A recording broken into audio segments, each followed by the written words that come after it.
Bisik doa waktu pagi dan doa hari siang, bisik doa malam sunyi agar hatimu senang. Salam sejahtera untuk kita semua, Shalom. Waktu yang istimewa ini mari kita siapkan hati dan pikiran kita akan merenungkan kebenaran firman Tuhan. Sebelumnya mari kita minta tuntunan kuasa Roh Kudus, kita berdoa. Bapa di sorga, kami membutuhkan kehadiran kuasa Roh Kudus-Mu, sehingga firman yang akan kami baca dan renungkan kami boleh pahami, dan ini boleh menuntun kami lebih dekat dengan Engkau Tuhan. Kami serahkan kehidupan kami hanya dalam nama Yesus. Amin.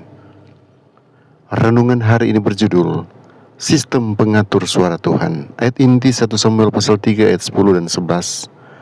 Lalu datanglah Tuhan berdiri di sana dan memanggil seperti yang sudah-sudah, Samuel, Samuel. Dan Samuel menjawab, berbicaralah sebab hambamu ini mendengar. Lalu berfirmanlah Tuhan kepada Samuel, ketahuilah, Aku akan melaksanakan sesuatu di Israel, sehingga setiap orang yang mendengarnya akan bising kedua telinganya. Tahukah Anda bahwa kita tidak benar-benar mendengar hanya dengan telinga kita? Telinga kita adalah saluran rumit yang mengirimkan gelombang suara ke bagian otak kita, yang kemudian menafsirkannya sebagai suara. Setiap gangguan dalam proses ini dapat mendistorsi apa yang akhirnya kita dengar. Bagaimana cara kerja sistem suara yang dirancang khusus oleh Tuhan? Terdapat telinga luar, tempat getaran suara masuk ke saluran telinga. Kemudian, gendang telinga, sepotong kulit tipis yang merentang di atas saluran, memisahkan bagian luar telinga dari telinga tengah. Telinga tengah berisi 3 tulang kecil, martil, landasan, dan sanggurdi. Suara yang menghantam gendang telinga akan membuat ketiga tulang tersebut bergetar seperti garpu tala, tetapi lebih akurat. Getaran ini pada gilirannya mempengaruhi cairan di telinga bagian dalam yang berbentuk seperti cangkang atau koklea. Koklea tersebut berbentuk spiral. Bagian tengah koklea mengatur nada rendah, sementara bagian luar mengatur nada tinggi. Di dalam telinga bagian dalam terdapat organ korti yang terdiri dari sel-sel kecil yang mentransfer gelombang suara ke saraf pendengaran, yang kemudian membawa informasi tersebut ke pusat pendengaran di otak. Ada satu masalah. Bagaimana sistem suara ini menangani perbedaan tekanan udara di kedua sisi gendang telinga? Untuk itulah Tuhan menciptakan tabung eustachian yang dimulai dari bagian dalam gendang telinga hingga ke tenggorokan. Udara masuk melalui tabung ini ke tenggorokan untuk menjaga tekanan udara tetap seimbang, sehingga gendang telinga bisa bergerak sesuai dengan gelombang suara yang masuk.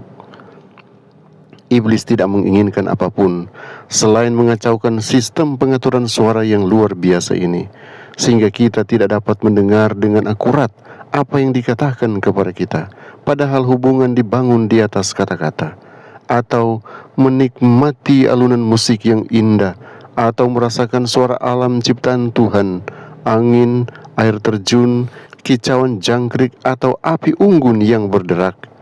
Iblis melakukannya dengan sangat efektif melalui infeksi, suara keras yang terus-menerus seperti musik rock, dan pola hidup yang kurang bergerak. Penelitian telah menemukan bahwa orang yang sehat cenderung mempertahankan kapasitas pendengaran lebih baik daripada yang lain. Salah satu penjelasannya adalah bahwa olahraga teratur meningkatkan aliran darah kaya oksigen ke pembuluh darah kecil di telinga. Tuhan, bantulah saya menjaga telinga saya tetap sehat, sehingga saya dapat mendengar Engkau berbicara kepada saya seperti Samuel dan mampu menjawab. Berbicaralah Tuhan, karena hamba-Mu mendengar. Tuhan Yesus menolong kita memaknai firman kebenaran ini. Mari berdoa. Bapa Surgawi, kami datang dengan penuh ucapan syukur.